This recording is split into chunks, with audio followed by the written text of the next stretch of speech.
Guys, welcome to the mind maintainer. आज हम लोग बात करेंगे trial process from session court अर्थात सत्र न्यायालय के समक्ष विचारण की प्रक्रिया। देखिए इसको कैसे करना है, इसको मेंस में आता है तो लिखना कैसे है इसको।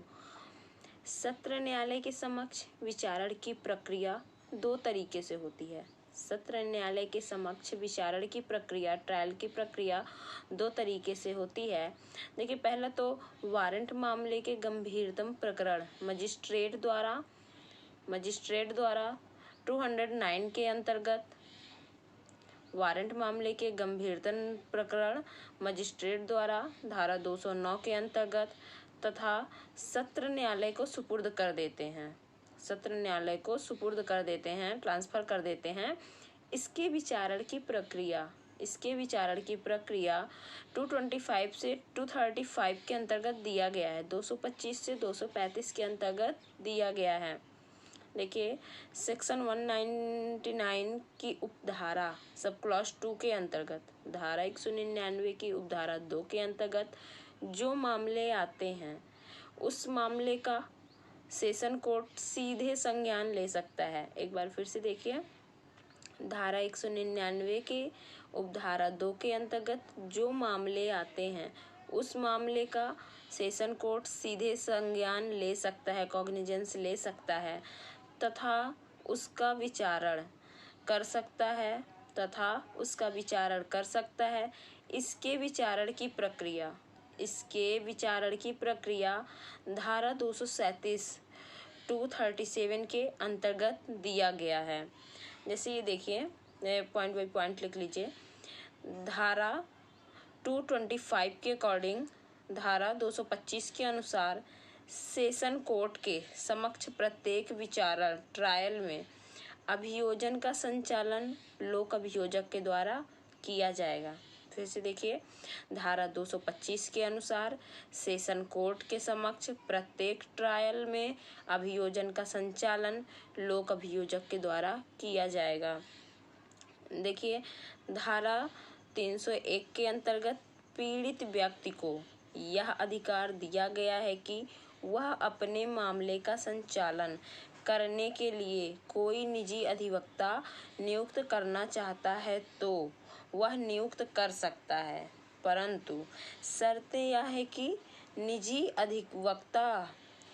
अधिवक्ता जो भी कार्य करेगा लोक अभियोजक के नियंत्रणाधीन कार्य करेगा। एक बार फिर से देखिए, धारा 301 के अंतर्गत पीड़ित व्यक्ति को यह अधिकार दिया गया है कि वह अपने मामले का संचालन करने के लिए कोई निजी अधिवक्ता नियुक्त करना चाहता है तो वह नियुक्त कर सकता है, परंतु शर्त यह है कि निजी अधिवक्ता जो अपना प्राइवेट एडवोकेट किया है वो जो भी कार्य करेगा लोक अभियोजक एपीओ एपीपी के नियंत्रणाधीन कार्य करेगा।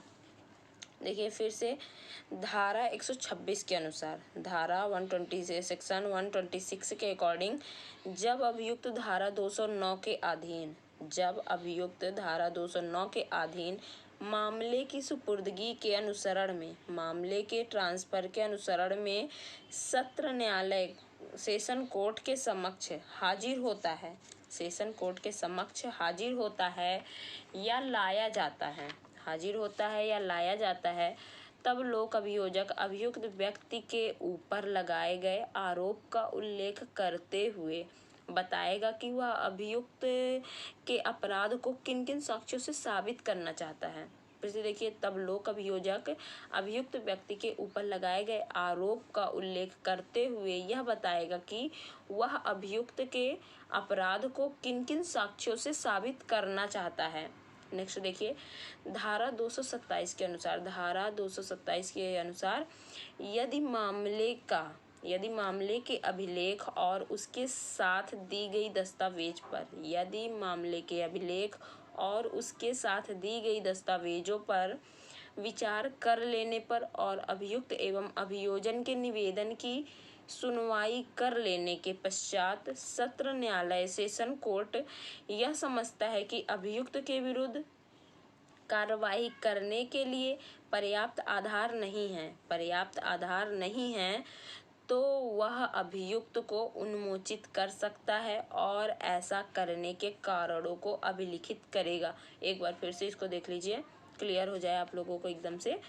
धारा 227 के अकॉर्डिंग अनुसार यदि मामले के अभिलेख और उसके साथ दी गई दस्तावेजों पर विचार कर लेने पर और अभियुक्त एवं अभियोजन के निवेदन की सुनवाई कर लेने के पश्चात सत्र न्यायालय यह समझता है कि अभियुक्त के विरुद्ध कार्यवाही करने के लिए पर्याप्त आधार नहीं है, तो वह अभियुक्त को उन्मोचित कर देगा और ऐसा करने के कारणों को अभिलिखित करेगा।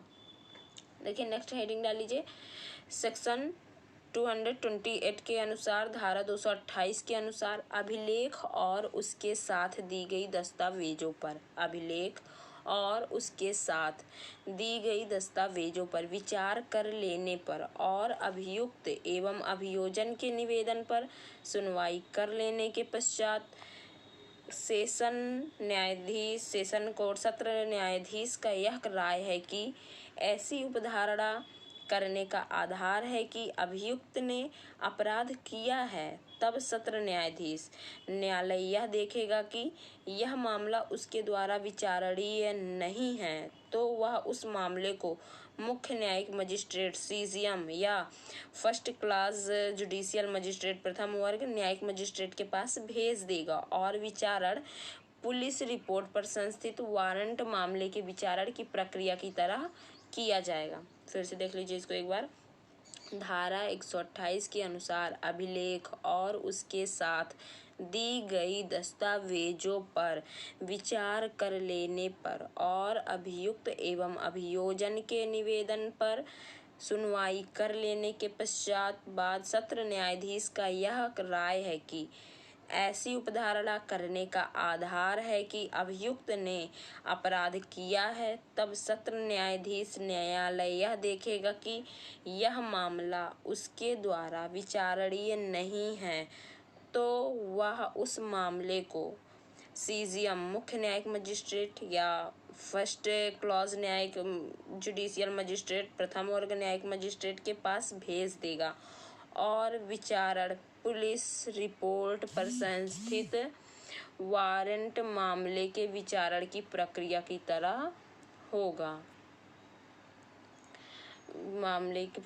तरह किया जाएगा। अब नेक्स्ट देखिए, यदि मामला अनन्यता सत्र न्यायाधीश द्वारा विचारणीय है, तो वह अभियुक्त के विरुद्ध लिखित रूप में आरोप को विरचित करेगा। आरोप अभियुक्त को पढ़कर सुनाया जाएगा, समझाया जाएगा और अभियुक्त व्यक्ति से पूछा जाएगा कि तुम्हारे ऊपर जो आरोप लगाया गया है उसे स्वीकार करते हो या विचारण करने का दावा करते हो, ये बोला जाएगा। फिर से एक बार इसको देख लीजिए। आरोप अभियुक्त को पढ़कर सुनाया जाएगा, समझाया जाएगा और अभियुक्त व्यक्ति से पूछा जाएगा कि तुम्हारे ऊपर जो आरोप लगाया गया है उसे स्वीकार करते हो या विचारण करने का दावा करते हो, तो फिर इसमें हो जाएगा। फिर देखिए इसी को धारा 229 के अनुसार अगर वो विचारण का दावा करता है या इनकार करता है तो उसके अकॉर्डिंग इसको करना है। देखिए धारा 229 के अनुसार 229 के अकॉर्डिंग यदि अभियुक्त दोषी होने का अभिवचन करता है तो सत्र न्यायालय उसके अभिवाद यानी प्ली को लेखबद्ध करेगा और उसके आधार पर उसे स्वविवेकानुसार दोष सिद्ध कर सकता है। फिर से एक बार देख लीजिए।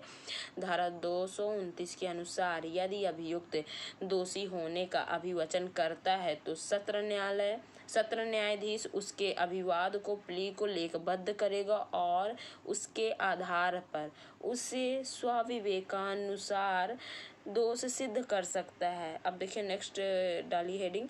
धारा 230 के अनुसार यदि अभियुक्त अभिवचन करने से इनकार करता है या अभिवचन नहीं करता है, यह विचारण किए जाने का दावा करता है फिर से देखिए, यदि अभियुक्त अभिवचन करने से इनकार करता है या अभिवचन नहीं करता है या विचारण किए जाने का दावा करता है या धारा 229 के अधीन दोष सिद्ध नहीं किया जाता है तो न्यायालय साक्षियों की परीक्षा करने के लिए तारीख नियत करेगा और यानी डेट देगा और अभियोजन के आवेदन पर किसी साक्षी को हाजिर होने या कोई दस्तावेज पेश करने के लिए समन जारी कर सकता है। एक बार फिर से देखिए, धारा 230 के अनुसार यदि अभियुक्त अभिवचन करने से इनकार करता है या अभिवचन नहीं करता है या विचारण किए जाने का दावा करता है या धारा 229 के अधीन दोष सिद्ध नहीं किया जाता है तो न्यायाधीश साक्षियों की परीक्षा करने के लिए तारीख नियत करेगा, डेट देगा और अभियोजन के आवेदन पर किसी साक्षी को हाजिर होने या कोई दस्तावेज पेश करने के लिए समन जारी कर सकता है। अब देखिए नेक्स्ट, धारा 231 231 धारा 231 के अनुसार ऐसे नियत तारीख पर न्यायाधीश ऐसा सब साक्ष्य लेने के लिए अग्रसर होगा जो अभियोजन के समर्थन में पेश किया जाए। फिर से देख लीजिए, धारा 231 के अकॉर्डिंग ऐसे नियत तारीख पर न्यायाधीश ऐसा सब साक्ष्य लेने के लिए अग्रसर होगा जो अभियोजन के समर्थन में पेश किया जाए।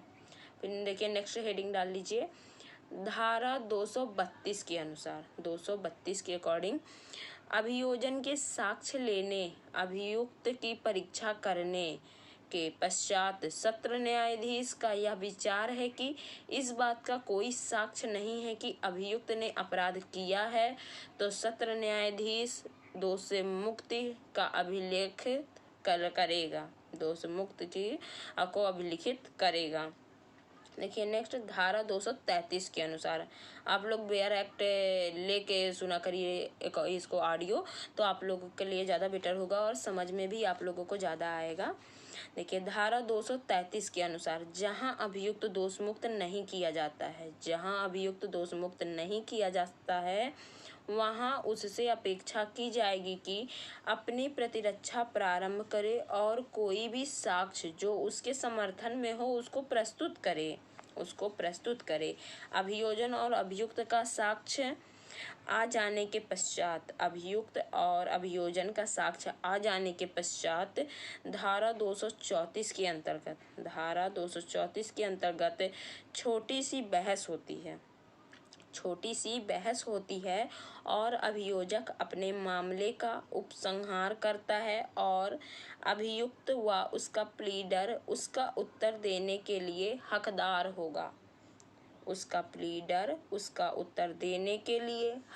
होगा। देखिए और नेक्स्ट है सेक्शन, धारा 235 के अकॉर्डिंग अनुसार 235 के अकॉर्डिंग धारा 235 के अनुसार अभियोजन और अभियुक्त के द्वारा प्रस्तुत किए गए साक्ष्य पर विचार करने के पश्चात सत्र न्यायाधीश का यह विचार है कि अभियुक्त ने अपराध नहीं किया है तो वह अभियुक्त व्यक्ति को दोष मुक्त कर देगा।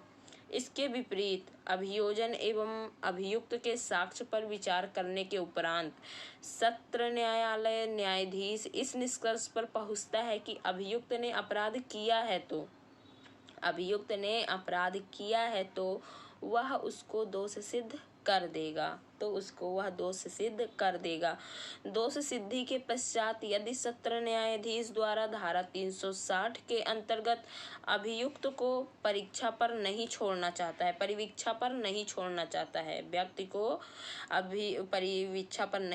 चाहता है तो अभियुक्त को दंड के प्रश्न पर सुनेगा तथा दंडादेश को